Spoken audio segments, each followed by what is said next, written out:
Le français est une langue très difficile à parler. Je voyais, par exemple, aller à l'école.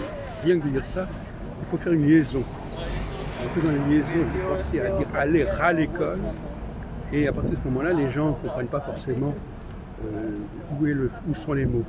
C'est pour ça que le français a donné énormément de mots à d'autres langues, mais qui ne se parlent pas spécialement. Vous voyez ce que je veux dire ? Que les phrases du français sont un peu hermétiques.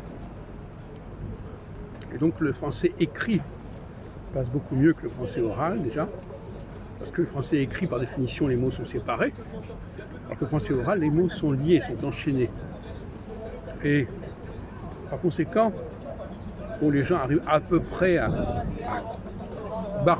baragouiner quelques mots en français comme ça, sans faire les liaisons, mais comprendre les autres quand ils parlent correctement le français, c'est pas un problème. C'est pour ça que parfois, les étrangers préfèrent parler avec des gens dont la langue française n'est pas langue d'origine, ou dont la langue française est marquée par d'autres langues. Elle a été dévoyée et déformée par ces autres langues.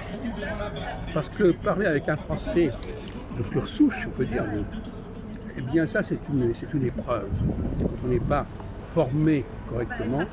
Et malheureusement, l'enseignement du français n'est pas à la hauteur de cette tâche, de ce défi. On n'enseigne pas aux gens qui apprennent le français à faire les liaisons, à combiner les consonnes entre elles, à prononcer, etc. Ils ne connaissent pas, ça n'est pas enseigné. Et je rappelle une fois de plus que le nom des lettres, savoir que telle lettre s'appelle comme ceci ou comme cela, ne nous dit pas comment elle va être prononcée au sein d'une langue, au sein d'une phrase. Ce n'est pas du tout suffisant. Donc, le français est condamné à se vendre, se déployer auprès des autres langues, par son vocabulaire, par son lexique, mais très peu de gens ont accès au français pur, au vrai français. Ça demande une gymnastique particulière, parce qu'à la limite, même quand on a compris les règles, une autre chose est de les appliquer. Et précisément, l'application des règles de prononciation du français, c'est pas de la tarte.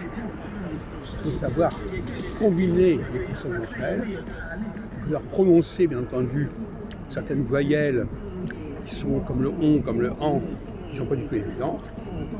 Il y a tout un ensemble de pièges dans la langue française qui devraient faire l'objet d'une didactique qui n'est pas au point.